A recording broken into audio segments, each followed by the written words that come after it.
के र आज काम पनि छुट्टी छ वेदर पनि हेर राम्रो छ हैन आज यो हानेर गाई लगेर जाउँ के र लाग्यो लाग्नु ल थाहा भयो त के र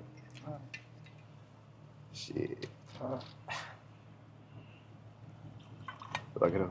cheers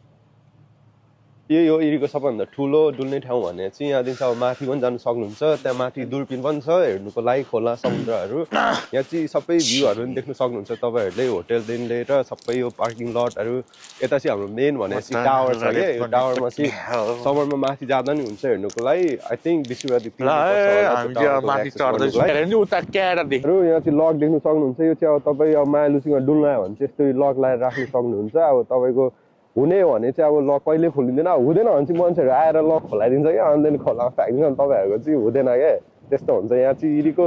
साह्रै युनिक छ क्या यता डुल्नुको लागि बुझ्नुको लागि भने चाहिँ सबै युनिक छ यताउति चाहिँ जेही पनि गऱ्यो भने पनि यो लक्सी साथीहरू आएर एकचोटि ट्राई गर्नु होला क्या मायालुसीको आउनु अब लेक इरी डुल्यो अब चाहिँ अब अर्को ठाउँमा जानु लागेको हामी डुल्नुको लागि यहाँ साह्रै हावा आयो कि अब अर्को ठाउँमा चाहिँ आशा छ हावा नहोस् भनेर हामीलाई एउटा आशा बोकेर चाहिँ हिँडेको छौँ साथीभाइहरू होइन अब हाम्रो भिडियो चाहिँ हेर्दै गर्नु होला अब अहिले एकछिनमा अर्को ठाउँमा आइपुगिहालिन्छ यसो एडिट गर्नु ल हजुरहरू देख्नु सक्छ यो भनेको फेरि 200 कमिसन भनेको यो चाहिँ जब वार अफ 1812 भएको थियो यतिखेर यसले चाहिँ धेरै कन्ट्रिब्युट गरेको छ यहाँ इरीमा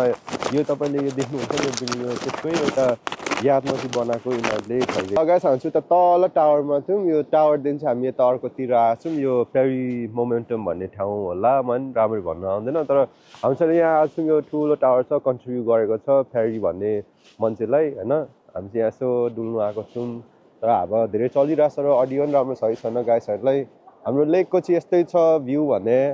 त्यहाँ टावरदेखि यता आउनु धेरै लाग्दैन आधी घन्टा मात्रै लाग्छ तपाईँहरू पनि डुल्नु आउनुहुन्छ भने चाहिँ ठाउँ चाहिँ राम्रो छ समरमा भने झन् राम्रो हुन्छ है गाइसहरू नबिर्सिकन आउनु होला इरिपीमा बिचको यता पानीमाथि घर भएको यो चाहिँ होइन अहिले चाहिँ मान्छेहरू पुरै छैन तातो लागेपछि पुरै आउँछ है गाइस यो चाहिँ हाम्रो इरी पेन्सिल्भेनियाको पेनिनसुला बिच भन्छ यो बिच चाहिँ अहिले जाडो भएर त्यति मान्छे कोही छैन समरमा चाहिँ प्याक हुन्छ क्या यो चाहिँ लाइक पौडी खेल्नु मजा आउँछ धेरै फ्यामिलीहरू आएर पिकनिक मनाउने या आफ्नो फ्यामिली स्पेन्ड गर्ने स्विमिङ गर्ने सबै ठाउँ छ भ्यू इन्जोय गरिदिनु होला